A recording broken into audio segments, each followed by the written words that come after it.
இயேசு கிறிஸ்துவ நாமத்தினால் அடைக்கப்பட்ட சகோதர சகோதரிகள் அனைவருக்கும் மாலை வணக்கத்தை தெரிவித்துக் கொண்டு இன்றைக்கான காணொளிக்கு நம்ம போலாங்க. இன்றைக்கு நம்ம பார்க்க போகின்ற தலைப்பு என்னன்னு பாத்தீங்கன்னாக்கா, ஒரு நாள் கிறிஸ்து நம்மிடம் கேட்க போகும் 5 கேள்விகள்.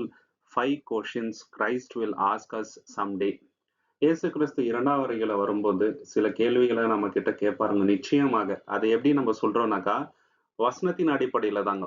என்னென்ன கேள்விகள் நம்மள வந்து கேட்க போகிறார் அப்படின்னு பார்க்கும்போது, முக்கியமா 5 கேள்விகளை இந்த ஒரு காணொளியில சுருக்கமா நம்ம வந்து பார்க்க போகின்றோம்.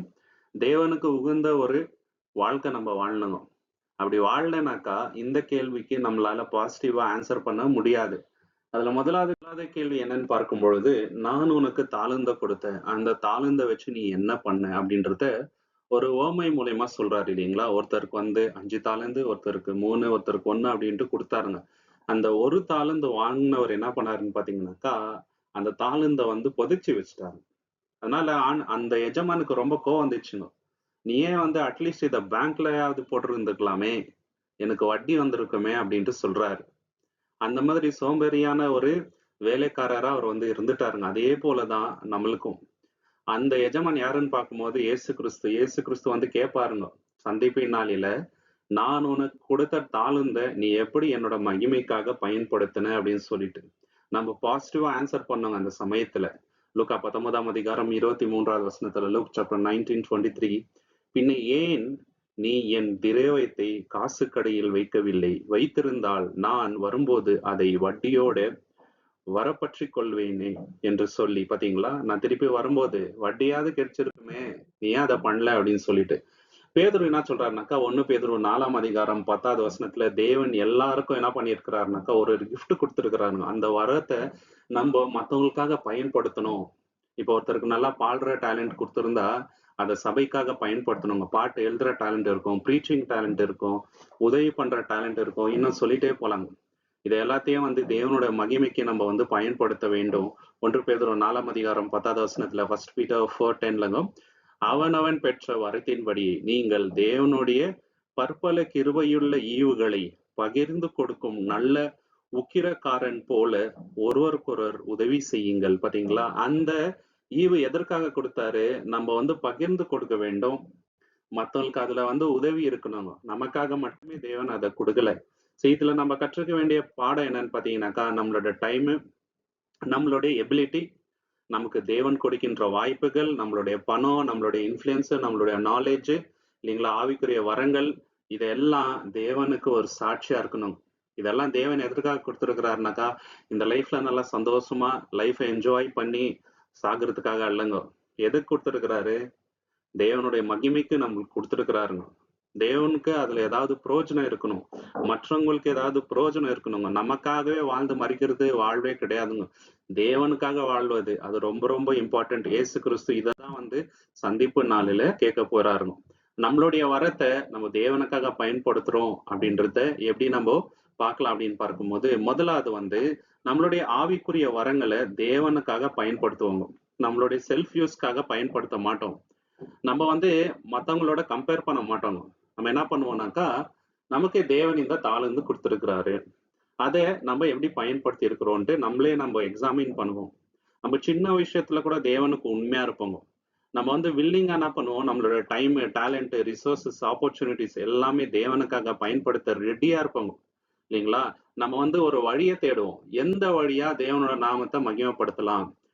என்ட்ட இந்த டேலண்ட் இருக்குது. எப்படி இத வந்து நானு ஷோகேஸ் பண்ணலாம்? எப்படி இத வந்து யூஸ் பண்ணலாம்? அப்படின்னு தான் யோசிப்போமே தவிர, நம்ம அதுல எனக்கு ரிட்டர்ன் என்ன கிடைக்கும்? அப்படின்ட்டு சுயநலமா யோசிக்க மாட்டோங்க. நம்மளுடைய டெவலப்மென்ட் என்ன பண்ணுவோம்னாக்கா, எபிலிட்டிய வந்து டெவலப் பண்ணிட்டே இருப்போம். இப்ப பாடுற டேலண்ட் இருக்குதுன்னு வச்சுக்கங்களேன், நம்ம என்ன பண்ணுவோம், இன்னும் வந்து அத டெவலப் பண்ணினே வருவோம். டே டு டே பிராக்டிஸ் பண்ணுவோம். இல்லைங்களா? இன்னும் நெறைய பாடல்கள் கேட்கறது, எழுதுறது இல்லைங்களா? கிளாஸஸ் போறது, இந்த மாரி வந்து அந்த டேலண்ட்ட வந்து இன்னும் பல்மடங்கு தேவனுடைய மகிமைக்கு பயன்படுத்தலான்னு தான் யூஸ் பண்ணுவோம். இந்த மாரி ஒரு ஒரு டேலண்ட் என்ன பண்ணுவோம், தேவனுக்காக இன்னும் அதிகமா பயன்படுத்தலாம் அப்படின்னு சொல்லிட்டு இது பண்ணுவோம். நம்மகிட்ட அக்கவுண்டபிலிட்டி இருக்கும். தேவனுக்காக கணக்கு கொடுக்கணும் அப்படின்ற அந்த ஒரு உணர்ச்சி நம்மகிட்ட இருக்குங்க.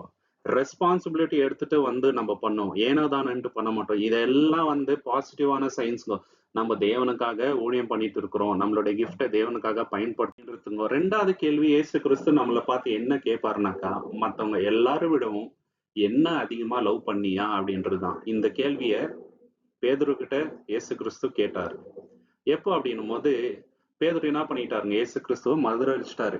இவர் யாருன்ட்டு எனக்கு தெரியாது அப்படின்ட்டு டினை பண்ணிட்டாருங்க. ஆனாலும் இயேசு கிறிஸ்து அவரை விட்டு கொடுக்கவே இல்ல. உயிர்த்தெழுந்தார் ஆன பின்பு பேதுரு கிட்ட வந்து செப்பரேட்டா பேசுறாருங்க. என்னை நேசிக்கின்றாயா அப்படின்ட்டு ரிப்பீட்டேட்டிவா கேட்டாருங்க. ஆண்டவரே, அது உங்களுக்கே தெரியும் அப்படின்னும் போது, நீ போய் என் ஆடுகளை மேய் அப்படின்ட்டு சொல்றாருங்க. சபைக்கு ஒரு முக்கியமான பில்லரா இயேசு கிறிஸ்து அவரை நியமனம் பண்றாருங்க. சகோதர சகோதரி, பாத்தீங்களா? நம்மளோட லைஃப் கூட அவ்வளவுதாங்க. இயேசு கிறிஸ்து தினந்தோறும் நம்மளை பார்த்து கேட்கிறாரு வசனத்தின் மூலியமா, என்ன அதிகமா நேசிக்கிறியா அப்படின்னாக்கா, நான் சொல்ற வேலையை நீ செய்யின்ட்டு நம்மளை ரிமைண்ட் பண்ணிட்டே இருக்கிறாருங்க பேதுரு மூலியமா. இதை நம்ம மறந்துடக்கூடாதுங்க. யோவான் 21 அதிகாரம் 15வது வசனத்துல, ஜான் 21:15, அவர்கள் போஜனம் பண்ண பின்பு இயேசு சீமோன் பேதுருவை நோக்கி, யோனாவின் குமாரனாகிய சீமோனே, இவர்களிலும் அதிகமாய் நீ என்னிடத்தில் அன்பாய் இருக்கின்றாயா என்றார். அதற்கு அவன், ஆமாண்டவரே, உம்மை நேசிக்கின்றேன் என்பதை நீர் அறிவீர் என்றான். அவர், என் ஆட்டுக்குட்டிகளை மெய்ப்பாயாக. பாத்தீங்களா? இயேசு கேட்கிறாரு, இவை எல்லா பார்க்கிலும் என்ன அதிகமா நீ லவ் பண்றியா அப்படின்னு கேக்குறாருங்க. அதுக்கு அவர் சொல்றாரு, ஆண்டவரே, அது உங்களுக்கே தெரியும் அப்படின்னும் போது, ஆடுகளை போய் மெய் அப்படின்ட்டு. நம்மளோட ரிலேஷன்ஷிப் இயேசு கிறிஸ்து கூட எப்படி இருக்குது இல்லைங்களா? ஜஸ்ட் மேன்போக்கான ஒரு ரிலேஷன்ஷிப்பா இருக்கக்கூடாதுங்க. ரொம்ப ரொம்ப ஸ்ட்ராங்கான ஒரு ரிலேஷன்ஷிப்பா இருக்கணும். இயேசு கிறிஸ்துவ நம்ம எந்த அளவுக்கு லவ் பண்றோம் அப்படின்றது நம்மளோட கேரக்டர்ல தெரியணுங்க. இயேசு கிறிஸ்துவ பாக்குற மாதிரி இருக்கணும் நம்மளுடைய குணங்கள். மத்தவங்கள வந்து நேசிக்கிற விதம், அவங்களுக்காக ஜெபம் பண்ற விதம், அவங்க தவறு செய்யும் போது மன்னிக்கிற விதம், இரக்கம் காட்டுற விதம், ஹெல்ப் பண்ற விதம், இல்லைங்களா, என்கரேஜ் பண்ற விதம், இதெல்லாம் இயேசு கிறிஸ்துவ போலவே இருக்கணும்.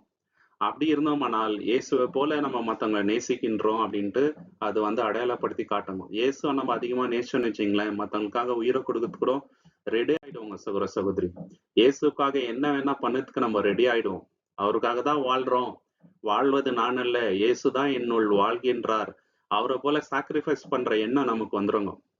இப்போ நம்ம கிட்ட ப்ரீச்சிங் டேலண்ட் இருக்கலாம், பாடுற டேலண்ட் இருக்கலாம், இல்லைங்களா, சர்வ் பண்ற டேலண்ட் இருக்கலாம், கொடுக்குற டேலண்ட் இருக்கலாம், சர்ச்சுக்கு கரெக்டா வரலாங்க. ஆனா அதோட ரொம்ப இம்பார்ட்டன்டான விஷயம் என்ன தெரியுங்களா? நம்மளுடைய இதயம் கம்ப்ளீட்டா இயேசு கிறிஸ்து கிட்ட கொடுத்துட்டு இருக்கிறோமா? இல்ல இன்னுமே வந்து கொஞ்சம் உலக ஆசை இருக்குதா நம்ம கிட்ட? இயேசுவையும் லவ் பண்ணிட்டு அதே சமயத்துல உலக சிற்றுமியங்களையும் நேசிக்கிறோமா? அப்படி இருக்கக்கூடாதுங்க. டிவைடடா இருக்கக்கூடாது. அந்த லவ் லவ் வந்து கம்ப்ளீட்டா இயேசு மேல இருக்கணுங்க, இல்லைங்களா? அவரை முழுமையா நம்ம லவ் பண்ணும்போது எந்த தவறான வழியிலயும் நம்ம போக மாட்டாங்க சகோதர சகோதரி. பாசிட்டிவா இயேசு கிறிஸ்துவ நம்ம லவ் பண்றோம், மத்தவங்க எல்லாரையும் விடும் அப்படின்னு எப்படி கண்டுபிடிக்கலாம்னாக்கா, தேவன் கிட்ட டைம் ஸ்பெண்ட் பண்றத நம்ம அதிகமா நேசிப்போம் நம்ம. ஏன்னா இயேசு கிறிஸ்து என்ன பண்றாருங்க, தேவன் கிட்ட தான் அதிகமா டைம் ஸ்பெண்ட் பண்றாரு. தனியா இருக்கும் போதெல்லாம் போயிட்டு ஜெபம் பண்றாரு, இல்லைங்களா? ப்ரேயர்ன்றது நம்மளுக்கு ஒரு பேர்டனா தெரியாதுங்க. ஏன்னா இயேசு கிறிஸ்து என்ன பண்றாருங்க, முழுவதும் ஜெபம் பண்றாரு, அதிகாலையில போய் ஜெபம் பண்றாரு, தேவன் கிட்ட பேசிட்டே இருந்தாரு. தேவனுடைய வார்த்தை நம்ம லைஃப்ல வந்து இன்க்ரீஸ் ஆயிட்டே இருக்குங்க. அது ரொம்ப இம்பார்ட்டண்டா இருக்கும் நம்ம லைஃப்ல. இயேசு கிறிஸ்துக்கு நம்ம முழு மனதோட கீழ்ப்படியும்.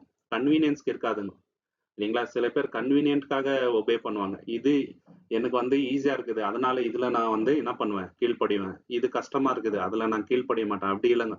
இயேசு கிறிஸ்து சொன்ன எல்லா விஷயத்திலயும் முழு மனதோட கீழ்ப்படியறதுங்க, இல்லைங்களா? இயேசு கிறிஸ்துவ எப்படி நம்ம லவ் பண்ணுவோம் அப்படின்னு பாத்தீங்கன்னாக்கா, நம்மளுக்கு உலக சக்சஸ் வந்து பெருசா தெரியாதுங்க. நம்ம கிட்ட இருக்கிற சொத்துக்கள் பெருசா தெரியாதுங்க. இன்னைக்கு ஜனங்க வந்து நம்மள ரொம்ப அப்ரிஷியேட் பண்ணலாம், ரெகக்னைஸ் பண்ணலாம், அது பெருசா நம்ம வந்து நினைக்க மாட்டோம்.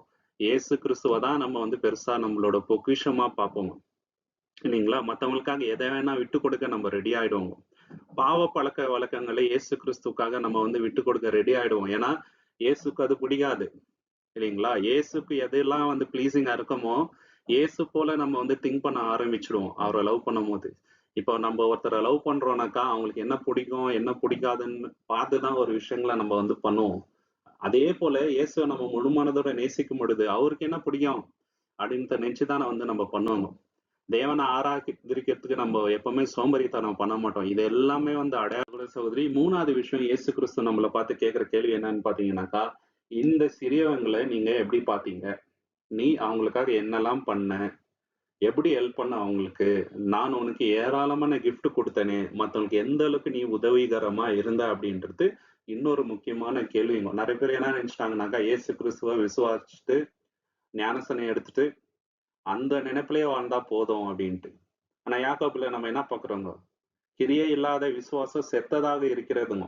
இயேசு கிறிஸ்துவ நம்ம ஃபாலோ பண்றோம் அப்படின்றத எப்படி காட்டலாம்னாக்கா, கிருபையின் மூலியமா தாங்க.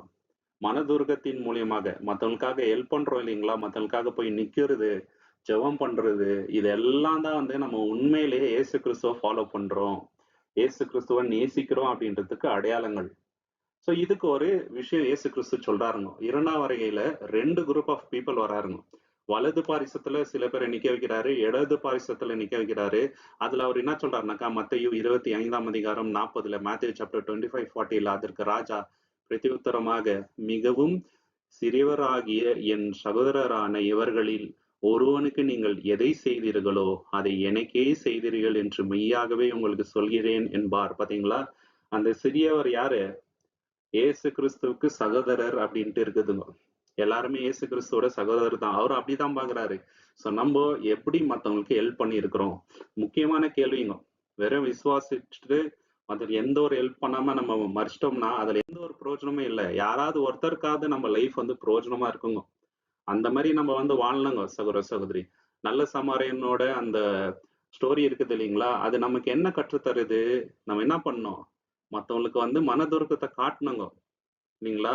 ரிலீஜியஸான பீப்புள் பார்த்துட்டு பார்க்காத போயிடாருங்க. ஒரு ஆசாரியர் வராரு, பார்த்துட்டு அப்படியே பார்க்காம போறாரு. ஆனா இந்த சமாரியன் தான் என்ன பண்றாருங்க, தேவையான உதவி பண்றாருங்க. ஏசு கிறிஸ்து இதை சொல்லிட்டு என்ன தெரியுங்களா சொல்றாரு, இதே மாதிரி நீங்களும் பண்ணுங்கன்றாருங்க. Go and do thou likewise அப்படின்ட்டு சொல்றாருங்க. நம்மளுக்கு பைபிள் தெரியுமா அப்படின்றது கேள்வி கிடையாதுங்க. அந்த பைபிளோட நாலேஜ் வச்சுட்டு நம்ம வந்து மனதுருக்கமா மத்தவங்கள்ட்ட நடந்துக்கிறோமா, எவ்வளவு மத்தவங்கள வந்து அன்பு கூறுறோம், அது ரொம்ப இம்பார்ட்டன்ட். இனி கிறிஸ்டியன் கண்ட்ரிஸ்ன்னு சொல்றவங்களே இமீடியட்டா மத்தவங்க மேல வார்க்கு போறாங்க சரிங்களா, சண்டை போடுறதுக்கு ரெடியா இருக்கிறாங்க. அமெரிக்கா சிறந்த உதாரணம் இல்லைங்களா, கிறிஸ்டியன் கண்ட்ரின்னு பேருக்கு மட்டும் தான். ஆனா மத்த கண்ட்ரிஸ வந்து டாமினேட் பண்றது, அழிக்கணும்னு நினைக்கிறாங்க. ரொம்ப அந்த ஆதிக்க மனப்பான்மை அவங்க கிட்ட இருக்குதுங்க. மனதுருக்கம் இல்லைங்க சகோதர சகோதரி. நம்ம அப்படி பேர் கிறிஸ்தவங்களா இருக்கிறதுல எந்த ஒரு பிரயோஜனமும் இல்லைங்க சரிங்களா. இதுல நம்ம கற்றுக்க வேண்டிய முக்கியமான பாடம் என்னன்னு பாத்தீங்கன்னாக்கா, ஏசு கிறிஸ்து என்னெல்லாம் பாக்குறாரு தினசரி வாழ்க்கையில. நம்ம எத்தனை பேருக்கு சாப்பாடு கொடுத்தோம், எவ்வளவு பேருக்கு ஹெல்ப் பண்ணோம். ஒருத்தர் தனியா இருக்கிறாரு, யாருமே வந்து அவங்களுக்கு கவனிப்பாரு இல்லைனாக்கா, அவங்கள வந்து நம்ம விசிட் பண்ணி என்கரேஜ் பண்ணி அவங்க கிட்ட பேசுறோமா, அவங்களுக்காக ஜெபம் பண்றோமா. ஒருத்தர் டிஸ்கரேஜ் ஆயிட்டு இருந்தாருனாக்கா அவங்கள போய் என்கரேஜ் பண்றோமா. யாரோ ஒரு வழிபோக்கர் யாருன்னு கூட நம்மளுக்கு தெரியாதுங்க. ஆனா அவங்கள பார்த்தா நமக்கு நல்லாவே தெரியுது பசியா இருக்கிறாங்க, அவங்களுக்கு ஹெல்ப் பண்றதுக்கு யாரும் இல்லைன்னும் போது நம்மளால முடிஞ்ச உதவி நம்ம வந்து பண்றோமா. ஏன்னா தேவன் வைக்கிற டெஸ்ட்டுங்க அதெல்லாம். இப்போ ரோட்ல போறோம், யாராவது ஒருத்தர் ரொம்ப கஷ்டத்துல இருக்கும்போது பார்த்துட்டு அப்படியே கடந்து போக கூடாது. நம்மளால முடிஞ்ச உதவி ஏதாவது ஒண்ணு வந்து நம்ம செய்யணும். இதெல்லாம் இயேசு கிறிஸ்து நோட் பண்றாருங்க சரிங்களா. ஒரு உதவி என்ன பண்ணாங்க, அவங்க கிட்ட இருந்த அந்த 2 காயினை வந்து போட்டுறாருங்க. அது இயேசு கிறிஸ்து நோட் பண்றாருங்க. மத்தவங்க வந்து நோட் பண்றது இல்ல, இயேசு அதெல்லாம் பாக்குறாருங்க இல்லைங்களா. சோ இந்த மாதிரி நம்ம இருக்கிறோன்றத எப்படி கண்டுபிடிக்கலாம்னாக்கா, எந்த ஒரு எக்ஸ்பெக்டேஷன் இல்லாம கைமாறு பார்க்காம மத்தவங்களுக்கு உதவி பண்றோம் இல்லைங்களா, அததான் இயேசு கிறிஸ்து அப்ரிஷியேட் பண்ணுவாருங்க. நம்ம மத்தவங்களுக்கு வந்து என்னங்க கைண்ட்னஸ் காட்டுவோம். முக்கியமா யாருக்கு, யார் வந்து நம்மளுக்கு திரும்பி உதவி செய்ய முடியாதோ அவங்களுக்கு, ரொம்ப புவரா இருக்கிற பீப்புளுக்கும், வீக்கா இருக்கிறவங்களுக்கு, தனிமையா இருக்கிறவங்களுக்கு, வயசுல மூத்தவங்களுக்கு, யாரெல்லாம் கஷ்டப்படுறாங்களோ அவங்களுக்கு இல்லைங்களா. யாரையும் வந்து ஜட்ஜ் பண்ண மாட்டோம் நம்ம ஈஸியா. சோசியல் ஸ்டேட்டஸை வச்சு நம்ம ஒருத்தர்கிட்ட பழக மாட்டோம். சில பேர் வந்து அவங்க கிட்ட சொத்து பணம் அதிகமா இருந்துச்சுன்னா அவங்க கிட்ட ரொம்ப க்ளோஸா மூவ் ஆவாங்க. ஆனா இயேசு கிறிஸ்து அது நமக்கு சொல்லி கொடுக்கல. எல்லாருக்கிட்டையும் ஒரே மாதிரி பழகணுங்க இல்லைங்களா. மத்தவங்க வந்து கஷ்டப்படும் போது அவங்க சொல்ற வார்த்தையை கேட்கறதுக்கு நம்ம ரெடியா இருப்போங்க. ஈஸியா மத்தவங்களை வந்து நாங்க மன்னிப்போம் இல்லைங்களா. ஹாஸ்பிட்டாலிட்டி காட்டுவோங்க. அவங்க அவங்க கிட்ட இருந்து நம்மளுக்கு எந்த பெனிஃபிட்டும் வராது. ஆனா அவங்களுக்கு ஹெல்ப் பண்ணியிருப்போம். இதெல்லாம் வந்து இயேசு கிறிஸ்து பாக்குறாரு. நிச்சயமா கேட்பாரு, நீ என்ன பண்ண அப்படின்னு சொல்லி இல்லைங்களா. 4வது இயேசு கிறிஸ்து நம்மளை பார்த்து என்ன கேட்பாருனாக்கா, ஏராளமான வாய்ப்புகளை தேவன் நமக்கு ஏற்படுத்தி கொடுப்பாருங்க இயேசு கிறிஸ்து மூலியமாக. என்ன வாய்ப்புகள்னாக்கா, இயேசுவை பத்தி மத்தவங்கள்ட்ட சொல்றதுக்கு நமக்கு ஆப்பர்ச்சுனிட்டி கிடைக்குங்க, சுவிசேஷத்தை பத்தி சொல்றதுக்கு. ஆனா அந்த நேரத்தை எல்லாம் நம்ம நம்மளுடைய என்டர்டெயின்மெண்ட்காக, லீஷருக்காக இல்லைங்களா, அதுக்காக நம்ம பயன்படுத்திட்டோம்னா நம்ம ஏஜும் போயிடும், நம்ம கிட்ட டைமும் இருக்காதுங்க. நிறைய பேர் வந்து லைஃப்ல செட்டில் ஆயிடலாம் ஃபர்ஸ்ட். அதுக்கப்புறம் இயேசுவை வந்து முழு மனதோட ஃபாலோ பண்ணலாம், சுவிசேஷத்துக்காக எதனா பண்ணலாம் அப்படின்ட்டு வருவாங்க. அப்படி பண்றது வேஸ்ட்டுங்க. இன்னைக்கு இருக்கிற டைம் நமக்கு நாளைக்கு இருக்காது. அதனால தான் பவுல் என்ன சொல்றாருன்னா, எபேசியர் 5ஆம் அதிகாரம் 15, 14, எபேசியன்ஸ் 5:15 and 16ல ஆனபடியினாலே நீங்கள் ஞானமற்றவர்களைப் போல நடவாமல் ஞானம் உள்ளவர்களைப் போல கவனமாய் நடந்து கொள்ளை பார்த்து நாட்கள் பொல்லாதவர்களாய் இருக்கிறதுனால் காலத்தை பிரயோஜனப்படுத்திக் கொள்ளுங்கள். காலத்தை என்ன பண்ண சொல்றாரு?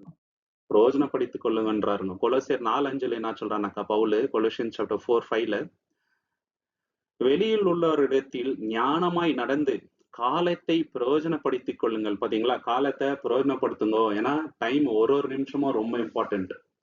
ஒரு ஒரு நிமிஷம் நம்ம லைஃப்ல போக போக, ஒரு ஒரு வருஷம் போக போக இயேசுக்காக நம்ம பண்ற காரியங்களோட டைம் வந்து கொஞ்சனே வருதுங்க. இருக்கிற டைமை அவருக்காக நம்ம வந்து பயன்படுத்தணுங்க. எஸ்தர் இருந்தாங்க பழைய ஏற்பாடுல, அவங்க அந்த ஆப்பர்ச்சுனிட்டியை சரியா வந்து பயன்படுத்தினாரு இல்லைங்களா. போயிட்டு அந்த ராஜா கிட்ட பேசி அன்னைக்கு இஸ்ரேலுக்கு ஒரு ரட்சிப்பு எஸ்தர் மூலியமா வந்துச்சுங்க. அந்த மாதிரி நம்ம வாய்ப்பை பயன்படுத்தணுங்க இல்லைங்களா. நம்ம லைஃப்ல கூட தேவன் நிறைய பேரை வைத்திருப்பாருங்க. எங்க தெரியுங்களா, நம்ம வீட்டுல வச்சிருப்பாருங்க. நம்ம மூலியமா சுவிசேஷம் அவங்களுக்கு போய் சேருங்க இல்லைங்களா. நம்ம கிறிஸ்துவ ஃபேமிலியில பிறந்ததுனாலவே நம்மளுக்கு எல்லாம் தெரியும்ட்டு இல்லைங்க. சில பேர் வந்து கிறிஸ்டியனா இருப்பாங்க, ஆனா பைபிள் பத்தி ஒன்றும் தெரியாத கூட இருக்கும். ஆனா அந்த இடத்துல தேவன் நம்மளுக்கு வச்சு நம்ம மூலியமா யாராவது ஒருத்தருக்கு வந்து சொல்ல வைப்பாரு தேவன். வேலை செய்யற இடத்துல கூட அவ்வளவுதாங்க. நம்ம மூலியமா யாராவது ஒருத்தர் பெனிஃபிட் ஆவாங்க, நம்ம நேபர்ஹுட்ல பெனிஃபிட் ஆவாங்க இல்லைங்களா. நம்ம சபையில கூட நம்மளால யாராவது ஒருத்தர் வந்து என்கரேஜ்மெண்ட் ஆகலாங்க. சோசியல் மீடியால நம்ம மூலியமா யாராவது இயேசு பத்தி தெரிஞ்சுக்கலாங்க. இந்த மாதிரி தேவன் ஏராளமான ஆப்பர்ச்சுனிட்டி வந்து நம்ம முன்னாடி வைத்திருக்கிறார். அதை வந்து நம்ம சரியா பயன்படுத்தி கொள்ள வேண்டும். இல்லைன்னா இருக்கிற டைம் எல்லாம் வேஸ்டா போயிடுங்க சகோதர சகோதரி. இது ரொம்ப ரொம்ப இம்பார்ட்டன்ட் நம்ம லைஃப்ல. இப்ப தானியல் இருந்தாங்க இல்லைங்களா, அவங்க என்ன பண்ணாங்க, அந்த இடத்துல கூட தேவனுக்கு உண்மையா இருந்தாருங்க. அவரு பரிசுத்தமா இருந்தாரு, தேவனுக்கு கீழ்ப்படிந்தாருங்க. நம்ம கண்டினியூஸா என்ன பண்ணுங்க, கீழ்ப்படியணும். இப்ப நம்ம லைஃப்ல வந்து நம்ம டைமை கரெக்டா யூஸ் பண்றோன்றதை எப்படி கண்டுபிடிக்கலாம்னாக்கா, நம்ம கீழ்ப்படிதலை வந்து போஸ்ட்போன் பண்ண மாட்டோம். இன்னும் நிறைய நேரம் இருக்குது, இயேசு வர்றதுக்கு இன்னும் நாட்கள் இருக்குது, வருஷங்கள் இருக்குது. நம்ம ஏன் வந்து இப்பயே அதை பத்தி யோசிக்கணும்னு யோசிக்க மாட்டோங்க. இமீடியட்டா கீழ்ப்படிவோம் இல்லைங்களா. எங்கெல்லாம் ஆப்பர்ச்சுனிட்டிஸ் இருக்குதோ அதெல்லாம் கரெக்டா பயன்படுத்தணும்னு நினைப்பாங்க. அது வீடா இருக்கலாம், வேலையா இருக்கலாம், சபையா இருக்கலாம், இல்ல நம்மளுடைய ரிலேஷன்ஷிப்ஸ்குள்ள இருக்கலாம். இதெல்லாம் வந்து இயேசு கிறிஸ்து நமக்கு ஏற்படுத்தி கொடுக்கின்ற வாய்ப்புகள். அதை நம்ம சரியா பயன்படுத்தணுங்க. நம்ம தேவையில்லாத விஷயத்துல பிஸி ஆயிட மாட்டோம் இல்லைங்களா. ஜெபத்துக்கு, வேத வாசிப்புக்கு ரொம்ப முக்கியத்துவம் கொடுப்பாங்க. நம்ம யார் மூலியமாவது நம்ம இதை சொல்லிடலாமா, இந்த சுவிசேஷத்தை வந்து யார்கிட்டயாவது போய் பேசலாமான்ற அந்த ஒரு மனப்பான்மை எப்போதுமே நம்ம மனசுல இருக்கணும். நம்மளோட டைமை வந்து வேஸ்ட் பண்ணணும்னு நம்ம நினைக்க மாட்டோம். டெம்பரரியான திங்ஸ்க்கு நம்ம அனாவசியமா டைம் ஸ்பெண்ட் பண்ண மாட்டோங்க. எது நிலையான விஷயமோ, நிரந்தரமா எது இருக்குதோ அதுக்காக வந்து நம்ம டைம் ஸ்பெண்ட் பண்ணுவாங்க சகோதர சகோதரி. 5வது கேள்வி இயேசு கிறிஸ்து நம்மளை பார்த்து என்ன கேட்பார் அப்படின்னும் போது, கடைசி வரைக்கும் நீ உண்மையுள்ளவனா இருந்தியா, விசுவாசம் உள்ளவனாக இருந்தியா அப்படின்றதுதான் ரொம்ப முக்கியமான கேள்வி நம்ம லைஃப்ல. நம்ம எப்படி ஸ்டார்ட் பண்ணோம் அப்படின்றது இல்லைங்க, இந்த விசுவாசத்தின் ஓட்டத்தை எப்படி முடிக்கிறோம் அப்படின்றதுதான் ரொம்ப ரொம்ப முக்கியமான விஷயங்க. கடைசி வரைக்கும் நம்ம வந்து நிலை நிற்கணும் இதுல. அவங்கதான் வந்து ஜீவ கிரீடத்தை பெறுவாங்கன்ட்டு வாக்குத்தத்தமே இருக்குது. மத்தேயு 24ஆம் அதிகாரம் 45, 46, மேத்யூ சாப்டர் 24, 45, 46ல ஏற்ற வேளையிலே தன் வேலைக்காரருக்கு போஜனம் கொடுத்து அவர்களை விசாரிக்கும்படி எஜமான் வைத்த உண்மையும் விவேகம் உள்ள ஊழியக்காரன் யாவன். எஜமான் வரும்போது அப்படி செய்கிறவனாக காணப்படுகின்ற ஊழியக்காரனையே பாக்கியவான். பாத்தீங்களா, எஜமான் வரும்போது அவருடைய வேலையை நம்ம வந்து செஞ்சுட்டு இருக்கணுங்க. ஸ்டாப் பண்ணிட்டு இருக்க கூடாது. கண்டினியூஸா எஜமானோட வேலையை செய்யணும். அப்படி செய்யறவங்க தான் பாக்கியவான். அப்போஸ்தலனாகிய பவுல் வந்து அவர் ஊழியத்தை ஆரம்பிச்சதுல இருந்து முடிகிற வரைக்கும் பிரேக் எடுக்கலங்க. அதனால்தான் முடியும் போது என்ன சொல்றாருங்க, நல்ல போராட்டத்தை போராடினேன், விசுவாசத்தை காத்து கொண்டேன், ஓட்டத்தை முடித்தேன் அப்படின்ட்டு சொல்றாருங்க. என்ன மாதிரி ஒரு விசுவாசம் பாருங்க இல்லைங்களா. சோ எப்படி முடிக்கிறோம் நம்மளுடைய விசுவாசத்தை, அது ரொம்ப இம்பார்ட்டன்ட் இல்லையா. சோ கேள்வி என்னன்னாக்கா, நீங்க எப்படி வந்து முன்னாடி இருந்தீங்க அப்படின்றது இல்லைங்க. நம்ம லைஃப்ல ஃபர்ஸ்ட் எப்படி இயேசுவை விசுவாசிச்சோம் அப்படின்ட்டு இல்ல, இப்போ எப்படி இருக்கிறோம், இப்போவும் ஆவியில அனலா இருக்கிறோமா, எவ்வளவு உண்மையா இருக்கிறோம் இயேசு கிறிஸ்துக்கு, அது ரொம்ப முக்கியமான கேள்விங்க. இந்த விஷயத்துல நம்ம சரியா தான் இருக்கிறோம் அப்படின்றத எப்படி கண்டுபிடிக்கலாம்னாக்கா, முதலாவது இயேசு கிறிஸ்துவ நம்ப எந்த பிரச்சனை வந்தாலும் ஃபாலோ பண்ணுவோம். விட்டுக் கொடுக்கவே மாட்டோம். காம்ப்ரமைஸே பண்ண மாட்டோம் அந்த ஒரு விஷயத்துல. 2வது வந்து நம்மளுடைய விசுவாசம் இந்த உலகத்தின் மேல டிபெண்ட் ஆகி இருக்காதுங்க. நமக்கு வந்து ஃபேவரலான சிச்சுவேஷன் இருக்கும்போது இயேசுவ ஃபாலோ பண்றது. கஷ்டமான சூழ்நிலை வந்து அவர விட்டு தூர போறது அப்படி இருக்க மாட்டோங்க. என்ன சூழ்நிலையிலும் இயேசுவ தான் வந்து நம்ம ஃபாலோ பண்ணுவோம். நம்மளுடைய கமிட்மெண்ட் வந்து தேவனுடைய வார்த்தையின் மேல இருக்குங்க. இல்லைங்களா? நம்ம வந்து தேறினவர்களா இருப்போம். வசனத்த வந்து நம்ம இதயத்துல வந்து எழுதி வச்சுப்போம். அந்த அளவுக்கு வசனத்துக்கு இம்பார்ட்டன்ஸ் குடுக்குவோங்க. ஆவிக்குரிய விஷயத்துல சில சமயம் நம்ம இருந்தா கூட, இம்மீடியட்டா தேவன் நம்மள தூக்கி விடும்போது, நம்ம திடமனதோட விட்டு கொடுக்காம அதுல நடப்போங்க. இயேசு கிறிஸ்துவ எதற்காகவும் நம்ம என்ன பண்ண மாட்டோம், விட்டு கொடுக்க மாட்டோம். சில சமயம் ஜெபம் பண்ணுவோம். இல்லைங்களா? அந்த ஜெபத்துக்கு இமிடியேட்டா ஆன்சர் வரலன்னா கூட, ஒரு நாள் தேவன் நிச்சயமாக வழி நடத்துவார். அவருக்குன்னு ஒரு டைம் இருக்கும்னு சொல்லிட்டு நம்ம விசுவாசமா இருப்போங்க. இல்லைங்களா? யாரும் நம்மள பார்க்கலன்னா கூட தேவனுக்கு நம்ம வந்து உண்மையா இருப்போம். இல்லைங்களா? அப்ரிசியேஷனுக்காக நம்ம வந்து ஊழியம் பண்ண மாட்டோம்.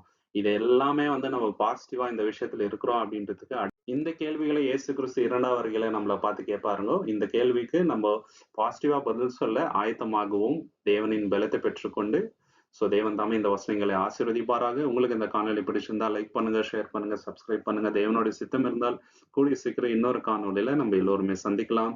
தேவனோட நாமத்துக்கு என்றென்றைக்குமே மகிமை உண்டாவதாக. நீங்கள் கொடுக்கின்ற எல்லா ஆதரவுக்கும் நன்றிகள். Thank you so much. Amen.